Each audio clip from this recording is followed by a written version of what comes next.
Bonjour tout le monde, mon nom est Dr Denis Lachance, chiropraticien. Je suis mentor pour Mentorat chiropratique et je pratique maintenant la chiropratique depuis 20 ans. On m'a demandé cette année pour le congrès de Mentorat chiropratique de faire une capsule en fait qui portait sur la thématique de démystifier l'entrepreneuriat. Okay? Donc, à titre personnel, moi-même, j'ai un projet entrepreneuriat depuis 4 ans, le réseau Force Santé, soins interprofessionnels. Donc, je vais, dans cette capsule-là, vous partager un peu la démarche dans laquelle je me suis investi et je me suis engagé pour bâtir le projet entrepreneurial Réseau Force Santé, soins interprofessionnels, mais je vais le mettre en fonction de plutôt que vous, en tant que chiropraticien, votre projet, comment vous allez vous prendre pour développer ce que vous voulez faire en tant que chiropraticien. Donc, il y a beaucoup de similitudes à entreprendre, que vous entreprenez en termes de le projet que je fais, Réseau Force Santé, ou que vous avez votre clinique chiropratique. C'est un peu toujours la même démarche qu'il faut adopter. C'est juste qu'il faut l'adapter en fonction de nos passions et nos ambitions. Donc, alors on va commencer. C'est bon. Donc, dans un premier temps, on a toujours des inquiétudes quand on se part. Est-ce que j'ai ce qu'il faut pour justement partir à mon compte? Ai-je les qualités nécessaires pour recruter des clients, pour les influencer à suivre ce que je leur dis comme enseignement? Est-ce que mes compétences techniques sont assez bonnes? Est-ce que je suis capable de m'organiser, de faire ma comptabilité, d'être un bon gestionnaire, d'être quelqu'un qui est excellent relationnel, etc. Bref, il y a une foule de questions, je ne peux pas toutes les passer, qu'on se pose en premier lieu, et puis je vous dirais qu'ils sont très légitimes. Okay? En fait, pour répondre à cette question-là, je pense que la première chose qu'il faut faire, c'est vous dire qui croyez-vous être, ok? Ou que croyez-vous être aussi. Ok? Ce qui est important, là, c'est que vous vous connaissiez. Ok? Moi, en tant que chiropraticien qui vient de finir mon cours en chiropratique, comme jeune chiropraticien qui part en pratique, c'est quoi mes qualités? Est-ce que je suis quelqu'un qui est relationnel? Est-ce que je suis quelqu'un qui est un bon gestionnaire? Est-ce que je suis créatif? Est-ce que je suis quelqu'un de plus réservé, timide? Est-ce que je suis quelqu'un qui est plus comme fonceur? Toutes ces affaires-là, vous devez vous poser les questions, c'est quoi mes forces? Dans quoi j'excelle? Puis je vous dirais comme seconde question, quelles sont mes faiblesses? Les points là que même si je travaille très très fort, j'arriverai pas à en faire une force ou encore ça va être très difficile. Okay? Puis pourquoi se questionner par rapport à déterminer c'est quoi nos faiblesses?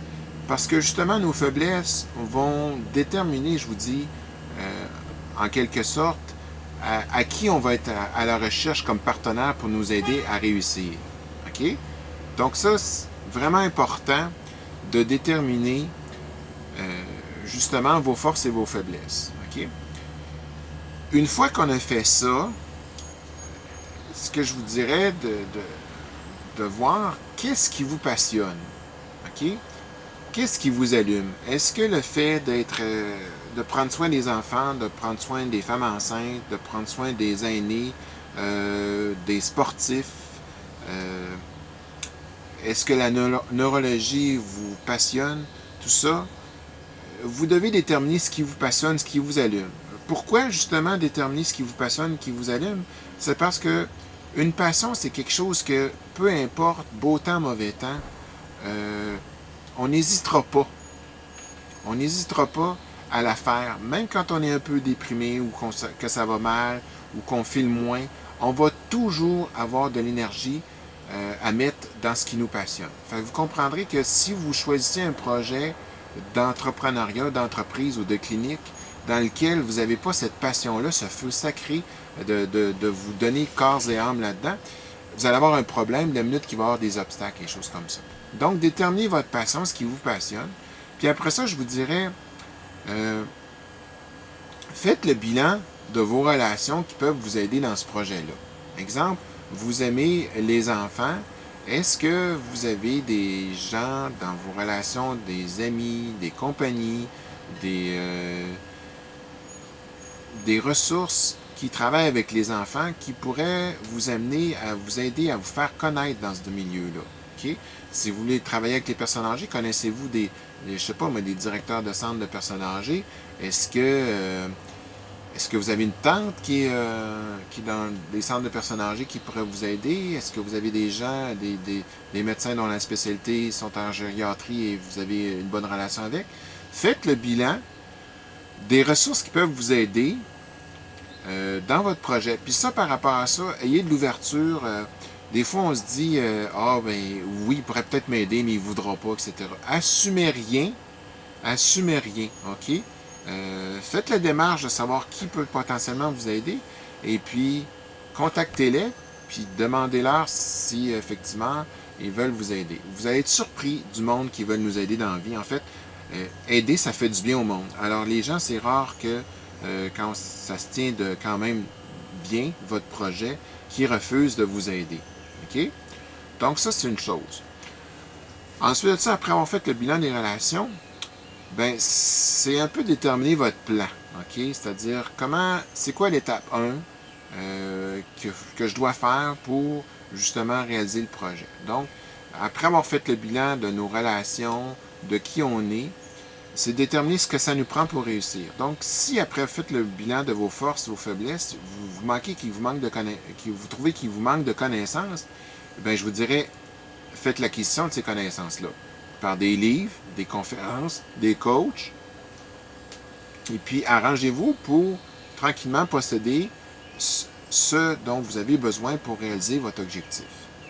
Donc, comme je vous dis, éduquez-vous, prenez la formation, entourez-vous de relations intéressantes, et puis là, déterminez aussi les plans. OK, la première affaire pour faire une clinique sur, exemple, qui traite les enfants, qu'est-ce que j'ai besoin pour attirer une clientèle pédiatrique? Bon, j'ai probablement peut-être besoin d'une ambiance qui est adaptée aux enfants. Donc, peut-être un petit coin pour les jouets, peut-être aussi de l'information à l'intérieur de la clinique par rapport à ça.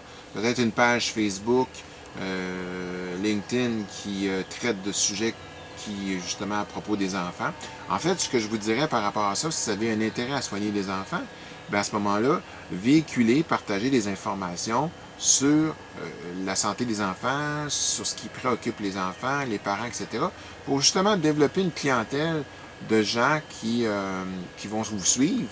Et puis, plus on trouve les gens intéressants dans la vie, bien, plus en général, on a le goût de faire affaire avec eux autres. OK? Donc, c'est un peu le principe. Développer un champ d'intérêt, démontrer que vous en savez beaucoup, que vous êtes un expert. Les gens vont vous trouver fin. Et puis, habituellement, quand on trouve les gens fins, ben, on a le goût d'acheter d'eux autres. Donc, c'est un peu le processus par rapport à ça. Donc, déterminez ce que vous avez besoin. Et puis, après avoir déterminé ce que vous avez besoin, passez à l'action. OK? Vous auriez beau déterminer vos forces, vos faiblesses, vos relations, vos connaissances qui vous manquent, que vous voulez faire une page Facebook. Si ça reste dans votre tête, ça ne donne rien. Il faut passer à l'action pour justement concrétiser toutes ces idées-là et les vérifier. OK? Fait que, mettons, vous avez fait votre démarche, votre plan, etc. Bon, vous décidez de partir une clinique sur la pédiatrie. Donc, vous partez là-dessus, vous avez mis des choses en place, vous laissez aller le temps, un an, puis là, à la fin, de cette période-là, vous réévaluez votre démarche. Bon, qu'est-ce qui a marché, qu'est-ce qui n'a pas marché, qu'est-ce qui pourrait être mieux, qu'est-ce que je pourrais aller chercher d'autre pour, justement, augmenter cet intérêt des gens par rapport à ma clinique. Et puis, go, on le fait. Donc, on passe à l'action, on réévalue, puis de l'évaluation, on ne fait pas juste dire, ça n'a pas marché, ça n'a pas marché. Non, de ce qui n'a pas marché, on essaie de trouver comment ça pourrait marcher autrement. Donc, vous faites ça. Donc, vous passez à l'action, comme on dit. Après ça, vous réévaluez périodiquement par rapport à ça. Vous allez voir que tranquillement, votre but de développer, exemple, une clinique pédiatrique, vous allez tranquillement vous rapprocher de votre but parce qu'au début, OK, parfait, vous allez tirer un coup, vous allez être un peu hors de la cible, OK? Mais plus vous allez raffiner votre vision par rapport à une clinique pédiatrique, plus vous allez atteindre la cible de façon précise, puis à un moment donné, vous allez atteindre la cible en plein centre, OK? Donc, c'est toujours cette démarche-là, ce souci constant de s'améliorer, de prendre du feedback des gens, de la population qui nous consulte, OK?